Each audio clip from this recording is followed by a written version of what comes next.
My guest today is a professor at the University of Cambridge. But that's not the main reason that I wanted to interview him.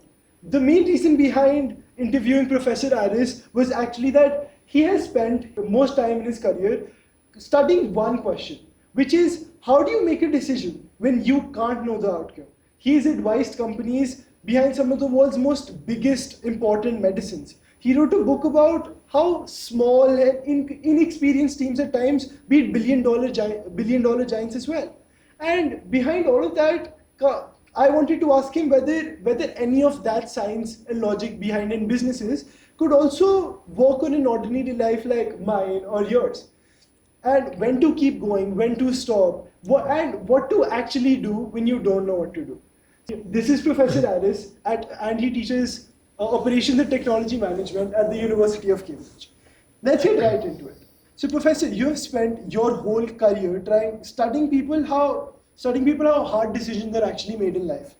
What do you think is the hardest decision you have made in your life if you were to consider everything? Because you're teaching everyone how to take that step. But what do you think was that step in your life to start with?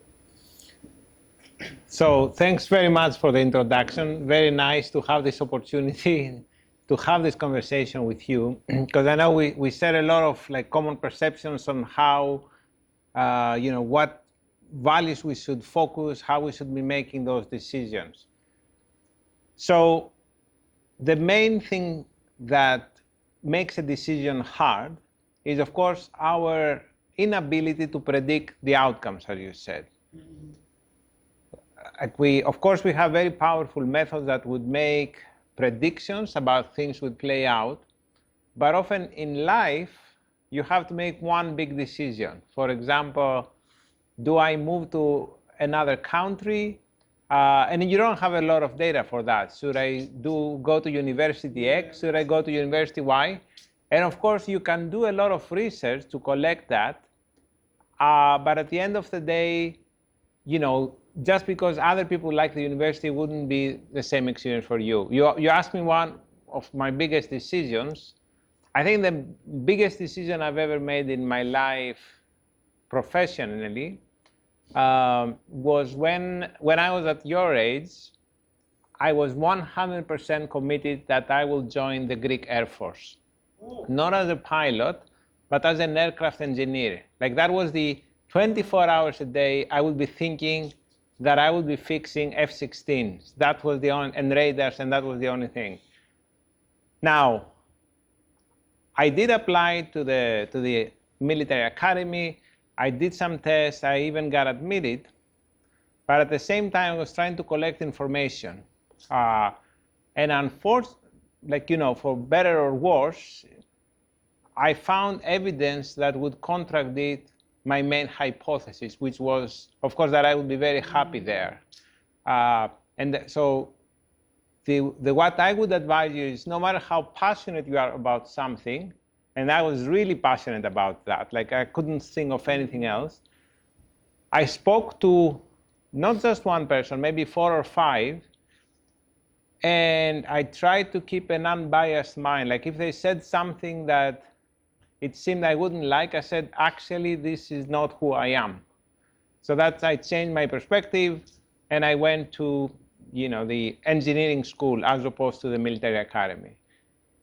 Again, that worked sort of for me, but of course, that was a personal decision. Would have been, many people are very happy with going to the military academy. There's no right or wrong, it's specifically for you.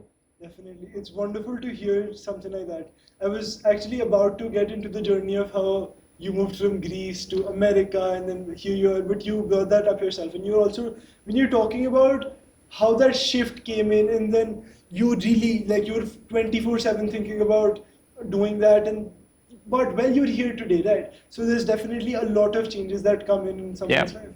And before we get into the part of passion and all that stuff, let's talk about your journey first. So a question that I had was how you started as an engineering student in Athens, right?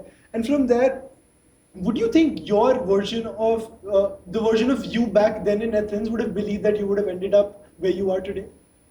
No, and certainly it wasn't planned. So I liked engineering. I liked to study telecommunications and radar. That's sort of, it was the predictable stuff that I wanted to do and I enjoyed at the university. But then towards like the last year, I didn't know what kind of company I would apply. I didn't want to go to join a telecom company. I didn't want to write software so much. So I liked a lot of different things, but nothing that seemed really exciting. So then I still remember the day we had like a career affair with at the university, and I was sitting next to someone, and I just asked him, "What are you doing after graduation?" And he said that I'm going to America. And I said, "Really?" It was not even on the radar that you could do that. And he said, yeah. And I said, "Where did you get the money? Because I'm sure it's expensive." And he said that you can apply for scholarships, actually, which again, I didn't know. I had no idea that you can get a university to fully pay for your... So then I said, that's what I want to do as well. I want to go to America. But of course, that was like a week before the deadline. And then I tried to do all the GRE tests, the standardized tests you can do, but it was too late. But I said, okay, I'll come back next year. But it was simply because that guy told me, you can get fully funded scholarships. And I said, that's because, we had this conversation the other day that sometimes it when you see it, like everything is like, not really. Then someone says, that's what I want to do. The idea being that, you don't have to, it opens up a whole new space of opportunities.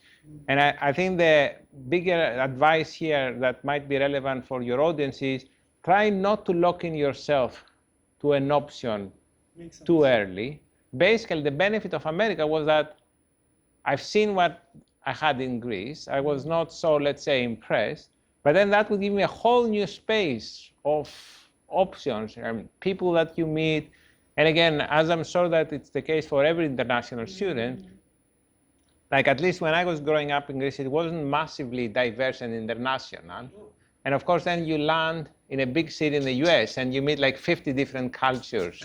And you get to experience the Indian food, you get to experience Korean food, and you're like, wow, there's all this variety that I didn't even know that existed out there. So you multiply your options by a factor of 100, and of course you become more likely to find something that suits you. So in that crowd where how one conversation led you to America, how do you think? Yeah. You can continue if you want. I'm a huge fan of these random conversations.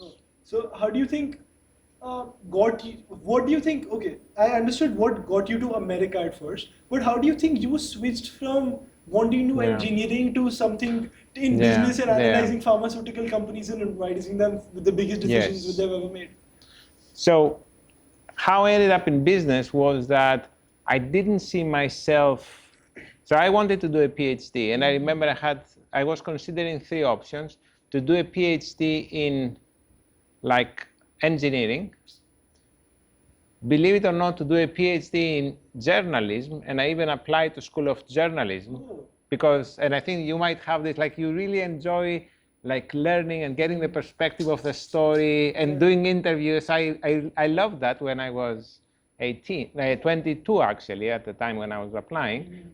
So I applied to some schools there, but also I like the idea of how do you build great companies?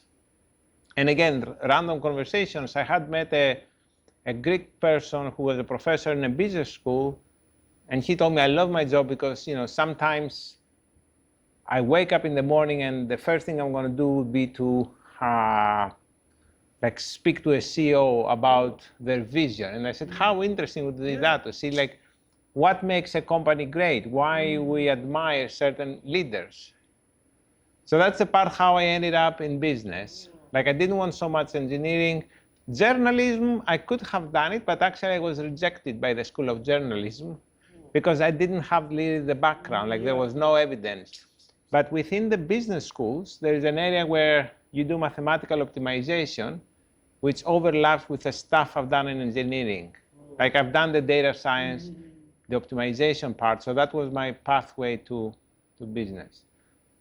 That's wonderful. And the pharma, again, it was a completely random dinner that I had with someone at Cambridge that I met, my co-author from the book, that he described to me his journey of creating a company, and I found that fascinating, how you create a company that then saves millions of lives.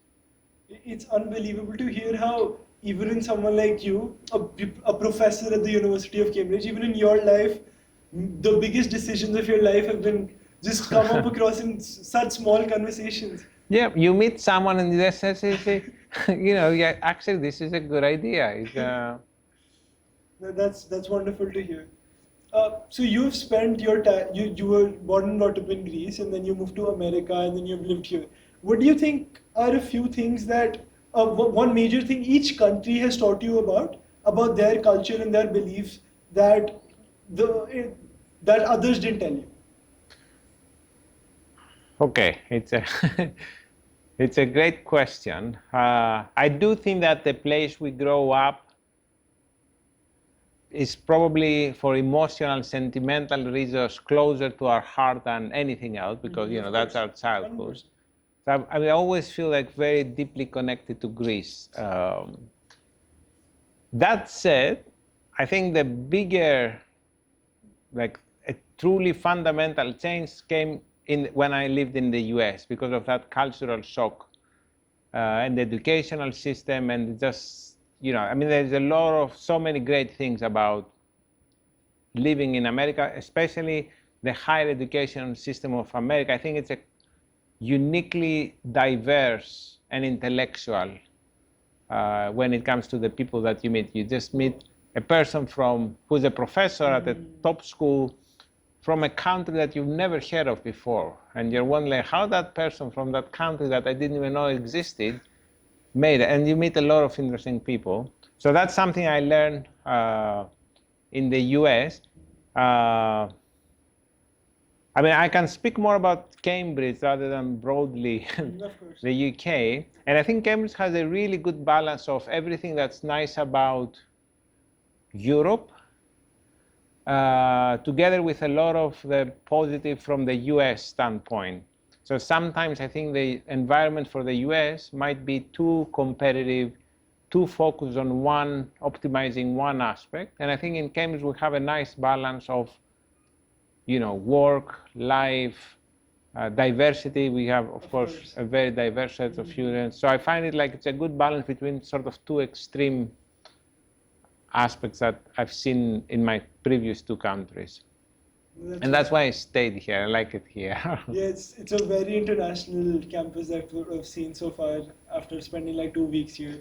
Yes, and it's a very friendly sort of crowd. It's wonderful to be here. Even though we had a trip to Oxford as well, and then I realized even though Cambridge it's not a huge city, but whatever it is, it's very nice. It's really cozy. There's everything to try here. Because we even have one person from Venezuela in our group, right? And he found a Venezuelan food truck in Cambridge, and we went there as well. And there's an Indian restaurant as well. And there's just so much to try about. There are a lot of Indian good restaurants, actually. I'm sure they're not as good as the ones, of course, in India, but there's a lot of different, you know, foods to try.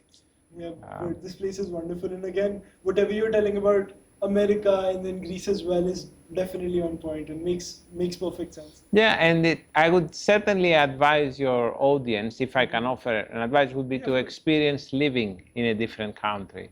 It's one thing if you go as a tourist, and another thing if you can spend a bit more time to understand. Like I do think that it's a shame if you spend all your life in one country and you don't see what the rest has to offer. Yeah, the world's huge to see. It's huge, and now, you know, we have opportunities. Like obviously, like our grandparents and even our fathers, they didn't necessarily have that chance to live in so many different countries. Definitely. So let's move on a little bit, and let's talk about how you've advised so many big companies to make such huge decisions through executive education programs and whatnot, right? And you figured out how you have tools and research about which supports when should companies stop doing something or when they should do something and when they should make certain decisions. Yeah. Do you think such things also apply to ordinary life, or do you think those rules change if we talk about in life's perspective, if in our career's perspective, in the way how a teenager gets to his 20s and then his 30s and so on? No, I certainly think they apply. Of course, sometimes it's trickier in life because, like, if you make a financial decision, it's very clear that your objective is to, let's say, maximize the value that you get, or when you sell something, you try to make as much money as possible as you can. Now, in life, though, however, the problem is, what is it that you're trying to maximize? Like when you decide to go to X university versus Y, like even if you have two very similar people, they might have a completely different, like what is your objective? And to be honest, I don't think many people know that. And it could be because there are multiples. Of course, they would say, we want to be happy. But what really makes you happy? So I know it's a cliche to say, but to sort of know yourself, but you have to be clear about what you value. Let's say it's going to be a completely different career prospect. It might be like a life decision, whether your objective is to become, I mean, obviously everybody wants to be wealthy, but if you want to focus on one side of becoming wealthy, versus you want to develop more broadly as a person. And similarly, you might have to, the one thing that we see a lot, like with some of executive students, is that you have to make tough decisions in life about, work and family. And some people might say, yeah, I could have stayed another 10 years in the X investment bank, but I also realized that I want to spend more time with my children. Fair enough. So that's why you might be in a lucky position that you can have it all, but most people, you have to think those trade-offs. And again, you could say there are tools in business that help executives make those decisions. A common one being in pharma, do I want to make as much money as possible, or do I want to focus like low price so that more patients get the medicine? Those are, there are tools. There's AI, of course. Yeah. But again, with AI, you don't want to ask AI what is important to me. You specify what you want, then AI can figure out the number stuff. Yeah. But you should be the one to say, for me, this is what matters. When we are talking about how the tools in business management and how businesses are actually led are similar to decisions made in human life as well, you, I believe, would also be then very good at analyzing what mistakes people are making in their lives, not only in their businesses, right? And in that scenario, with your executive programs, you've definitely worked with people working in billion-dollar, trillion-dollar companies. And what do you think, after all that, is maybe a very common mistake that the smartest people in the room still make? Yes, so actually you are 100% right that actually when it comes to big decisions, it's not, like there is no tool that will give you the right answer. The key objective should be, how do I avoid the big mistakes? And I think I'm trying to recall like a nice metaphor that I read at some point, that it was almost like in a high uncertainty, high stake scenario, you are driving your car backwards in a rainy, dark road. So just focus on not making the big mistake that would crash the car. Like you can't have a GPS there. So I fully agree with that. It's basically that yourself is the easiest person to fool. I think it was Richard Feynman who said that. But basically, that means that once we have an opinion about something, for example, that this will be a successful project, it's very hard for us to change our opinion. And that's something that especially, like these charismatic leaders might have.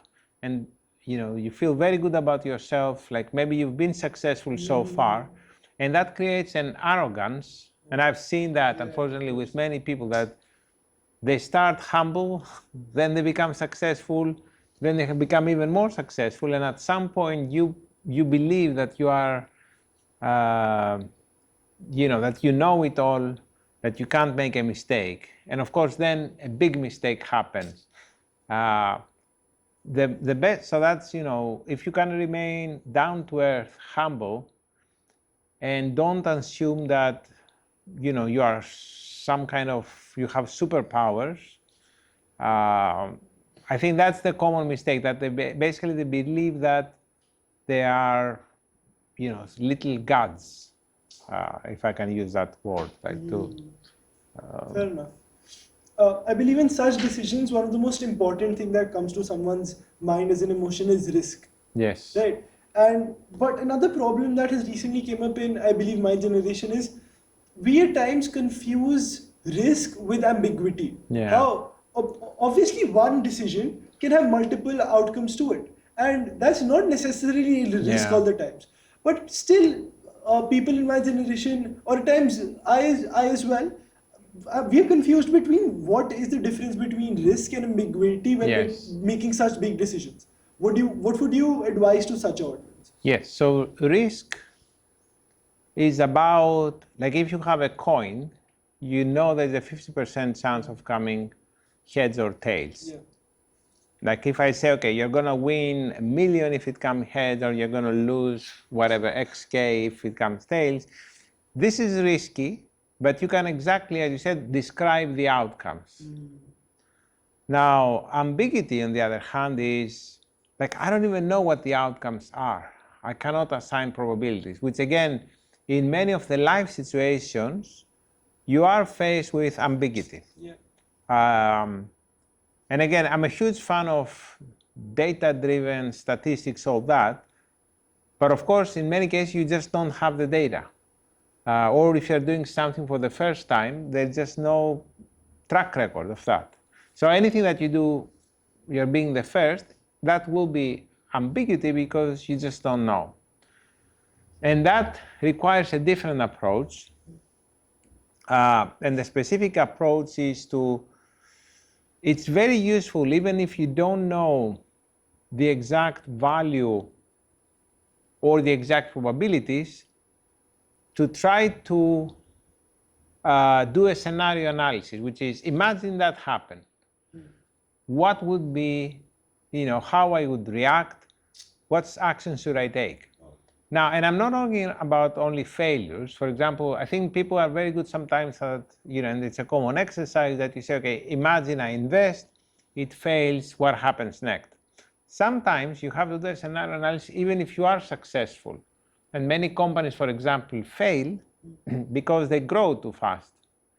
Oh, how is that so? So it happens because let's say you have a successful product, and then a lot of clients reach out to you. You overpromise, but then you don't have the capacity to deliver. And then that might put your reputation at risk. Or you might have, a company is reaching out to you, say, you want to do this project. Again, you have an amazing opportunity. It's sort of, I guess, the way to describe it would be the victim of your own success.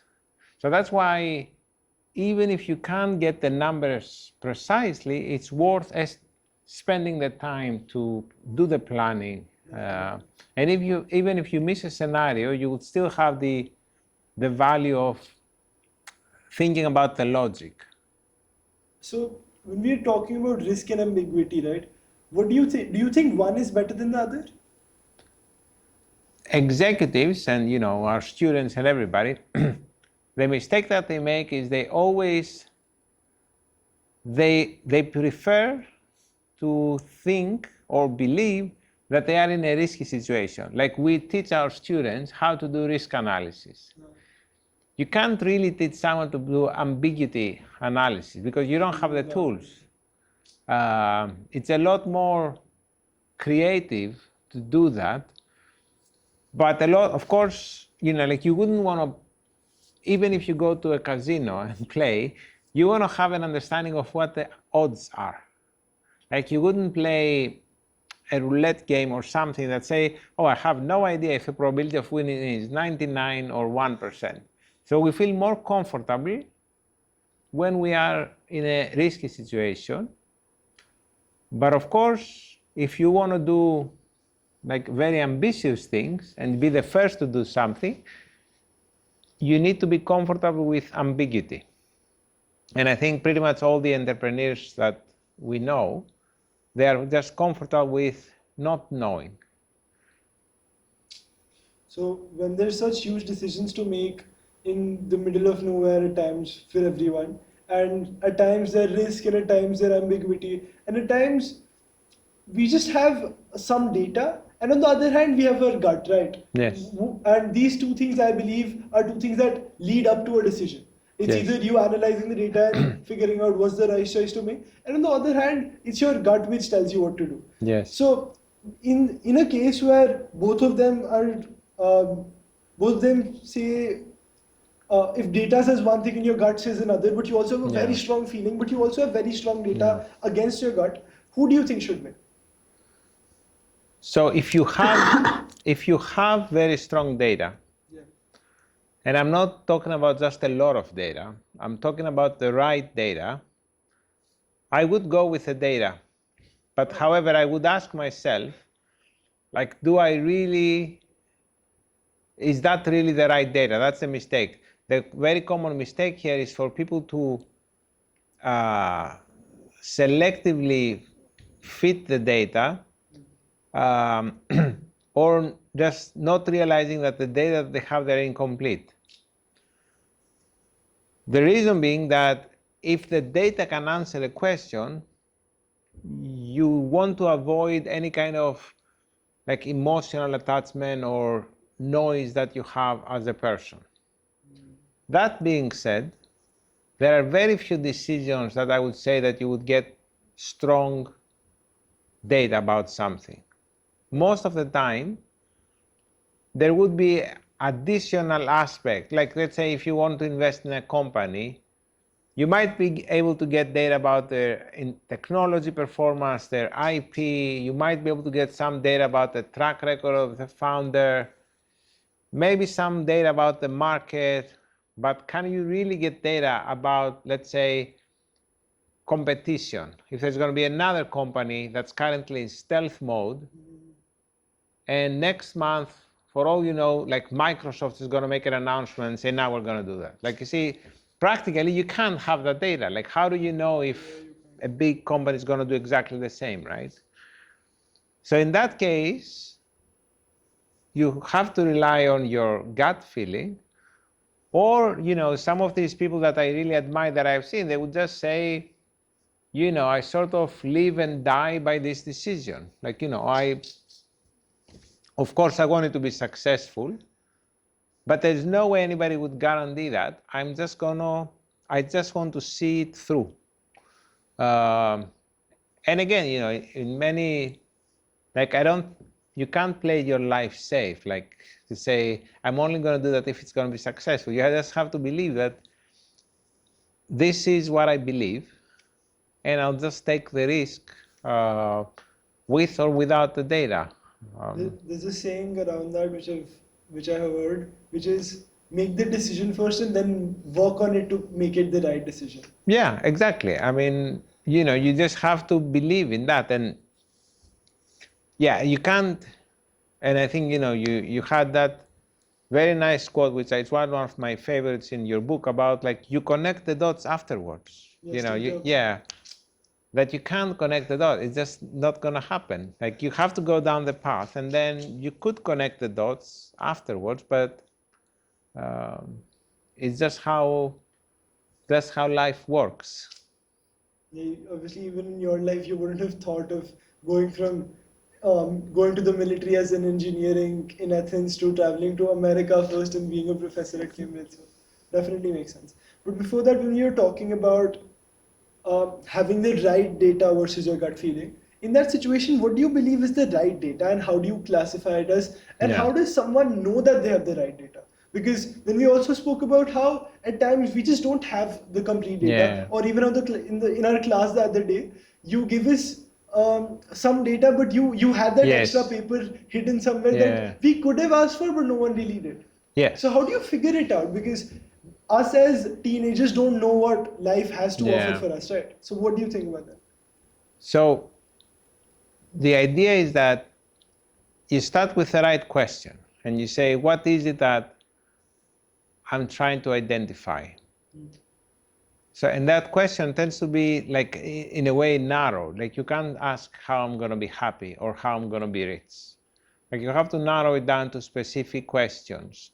And again, like it's a process where you have a whiteboard and you draw some diagrams, and then you go, it's an iterative process where you sort of narrow down and say, okay, let's say for me to make the decision whether to go in the army or not, I need to figure out those 3 or 4 questions.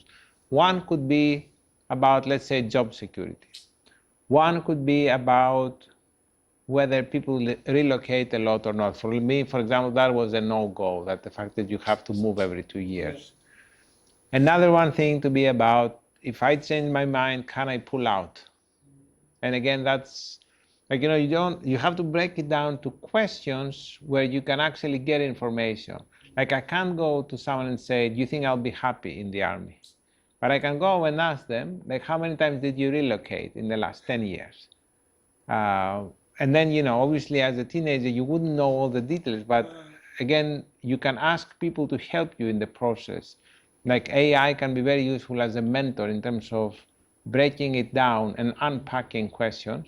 And then you can collect data. Let's say that for someone wants to say, okay, but what's the average salary if I am a telecom engineer versus, an army officer? Again, that's something that data can answer. But it's like sort of breaking it down to questions that you can actually address. So when we're talking about how to find the right data to make a decision, do you believe someone could ever get to a point where there's too much information for a decision to be made? Even though all of that information is relevant, do you believe that information can still be too much for a decision? So people say that a lot, and there's like the famous quote of analysis paralysis and all that stuff. I would say that it's unlikely that you will find a lot of relevant information. Usually you get a lot of information, but there's a lot of like red herring and noise in that data. And really, like good leaders, one of the things that they do is they can say, okay, there's 1,000 data points here, but as a company, we only care about those 5. Fair enough. So it's a leadership decision, say we don't care about the other 995, we just want those 5 data points. Like, like the market is big. Yeah. We have to go for the market. So at times is then your gut pushing in that, no, we have enough data and then this is the right decision to do, right? Yeah, exactly. I mean, yes, you draw the line, say that's enough. We just have to. I definitely get that point. Moving on, I believe, correct me if I'm wrong, you also wrote a paper about the risk of de-risking, right? Yes. So when we are talking in those terms and correlating that to the human life, and like people have an opinion of usually living a safer life, taking the safer path, like going through school, doing the next right thing. In that situation, do you believe risk is the most important thing in life to end up having a successful life for everyone? Or do you believe life could have a safer path to death? So, I mean, if you exclude things that will put your life at risk, which I would definitely not advise them, most of the other things you can do, like if you don't like something, you can revert back. Like let's say you apply for a company just to try it out, then you can just quit. Or like most of the decisions we make in life, they're reversible. And like, why would you not do it? Especially if you are young. Yeah. It's harder to do it when you are in your 50s or, like, but I cannot imagine why an 18-year-old or a 22-year-old would not try something, even if there's like a 90% chance of failure. Again, I'm not talking about putting any, your health at risk. I'm just talking about professionals like let's say, you apply to a school in the US or the UK, what's the worst that can happen? You'll just go back. Like, if you don't like it, you can. Most of the people that, and I'm sure you've read this kind of interviews, like people in their 80s, and when they ask them, like, what would you do differently? They never regret for things that they've done. It's things that you haven't done, that you have. Let's say, if only I had done this, right? Like, you never say, it was such a bad decision. Because, eventually you made it. Again, I'm not saying about, crazy decision that would put you at risk. So in a world where we're wanting to not regret anything, and Yes. on the other hand, students are always taught to minimize the mistakes they're making. For example, how exams always punishes someone making mistakes, right? How we're expected to have the most amount of knowledge and the correct information, and mistakes are usually avoided. Yeah. What do you think? How does a person then move on to making mistakes and then figuring it out? Now, I mean, that I've obviously been through the same system in Greece that would say exactly what you said. Like, you're trying to minimize any kind of mistakes, and you try to do the perfect exam. That's a bad life advice, but of course it's necessary when you're a student. So you have to play the game. You have to do what is required to get that scholarship. But it's one thing that works as a student, it doesn't really work in life. So then you have to change mindset and say, I'm not a student anymore. There is no big exam final that I need to get 91%. Now, actually, I want to maximize my happiness, and that might require minimizing regrets rather than minimizing mistakes.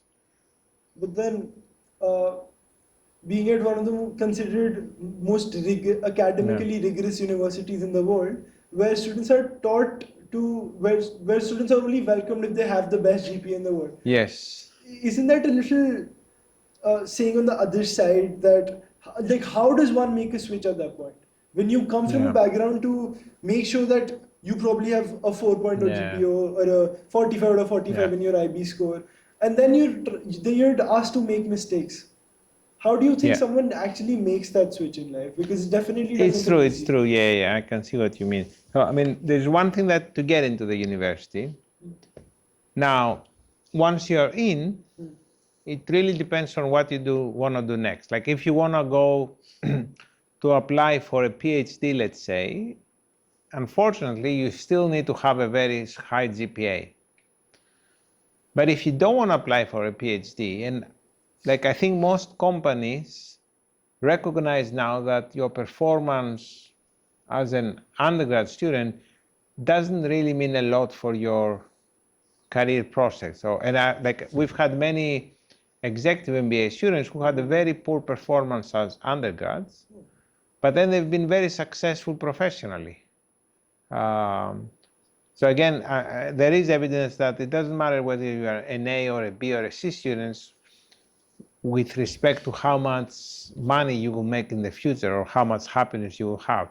So unless you want to go down a path that it's really important to have high grades, and there are some kind of pathways that they have that, I wouldn't worry too much, and I would try to figure out other more important things. That definitely makes more sense. On the other side, let's move on forward to, do you believe that data can help someone figure out when should they stop putting in effort into something? Because we definitely know that if we keep on putting into effort into something, that's it's going down the drain. At that point, we at times figure out too late that we need to stop putting in efforts. Do you believe data can help us figure that out a little earlier, or do you believe you have some sort of way that can help people stop or help people decide when to really quit? Yeah, that's hard to do. Like, of course, you can teach it as a tool, but then again, it's hard to know when is the right time to stop something. Like, whether it's like a relationship, even whether it's about a product or a medicine, or like if you take a course and you don't like it, should you switch? I think at some point, basically the important thing is to not delay too much collecting the data. meaning that don't forget that you need to double check. And like in companies, they would have the state gate, and there will be a gate that there will be a review. And it's important to have this review, let's say, every 3 months, as opposed to every year. And the same thing in life. Like, you know, if you ask yourself, is that really the right track for me? Do I really enjoy that? And of course, there will be days that you say, this is not, I didn't sign up for this. But, you know, if you wake up every morning and say, I don't like it, I don't like it, then you have a clear sign that, just don't forget to ask yourself, like that, you know, do I still enjoy this? Okay, that's definitely something that would help a lot of people. Moving on to, what do you think separates the students who thrive in life or thrive at education, thrive in, for example, Cambridge, thrive in Cambridge and in their life ahead? And what do you think is the difference from them to someone who just survives through it? Yeah. And what makes those people who are thriving at it so special? What makes it different? What do you believe are also a few characteristics that such people have that help them in excelling? I mean, obviously, intelligence is important and helps in a university. But the other thing is that they're just not afraid to just do what they enjoy. Like, they're not going to do it just to please, let's say, their family. They will say, well, I switched from, let's say, physics, I switched to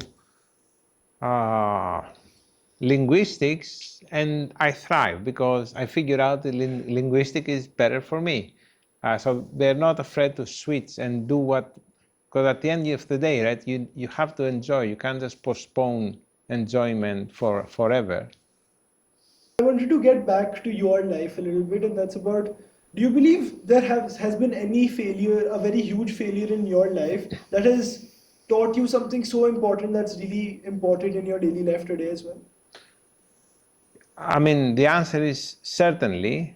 I've had very, bad moments, in teaching. Like, I've done sessions where there was like, the students didn't enjoy it. I've had lots of bad exams that I didn't, I had lots of rejections of university that they rejected me when I applied as a student.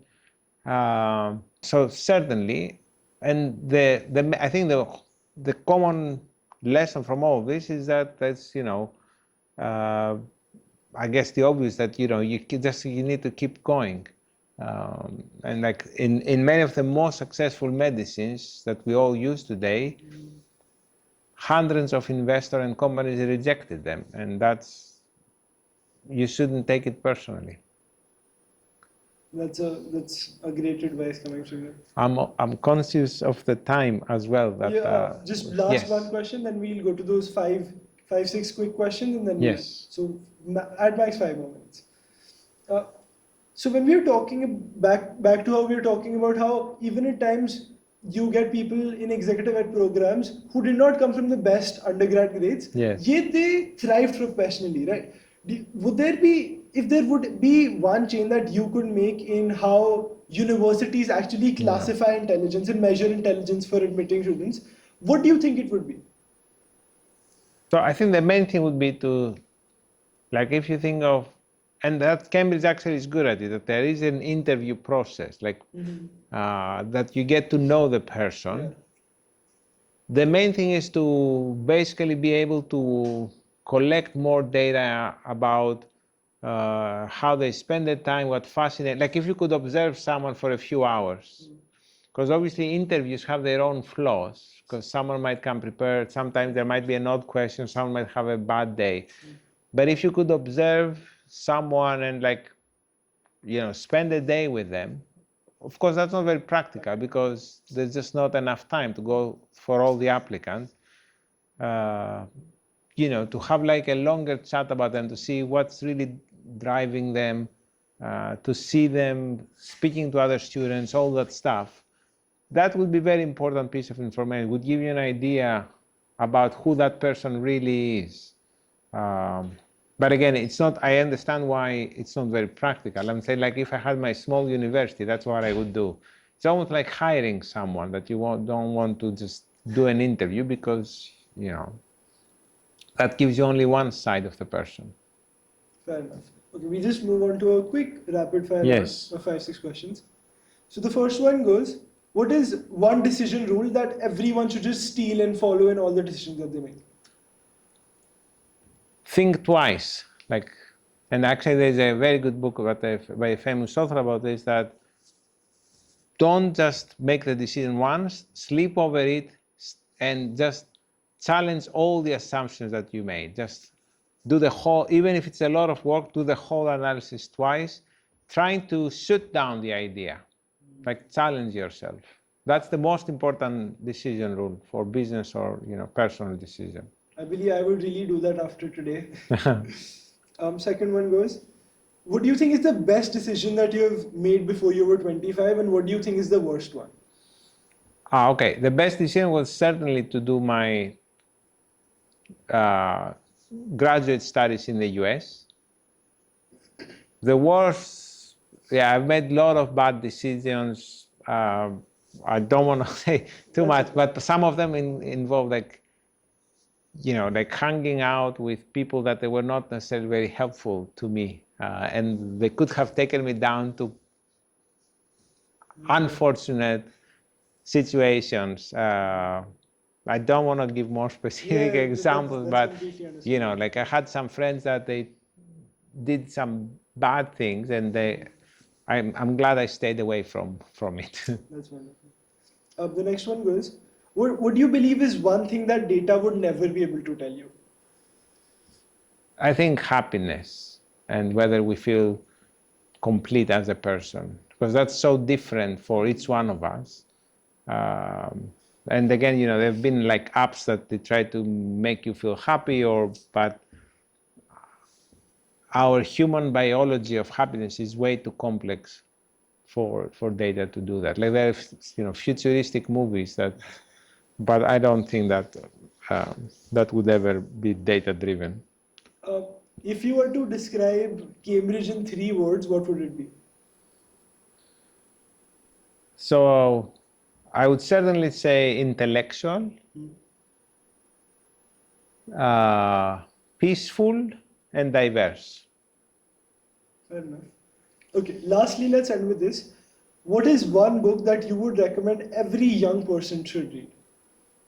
Okay, let me see. Well, apart from your book, which is a no-brainer, I would read, I think, the biography of Steve Jobs. I can't remember that. I think the title is Jobs, if I'm not mistaken. But it's a really interesting book that shows you how one can be successful. Of course, he was gifted in many ways, but he had a very different approach to life than what business people we think they have. He was very different, and he's still very successful by all metrics. Fair enough. All right.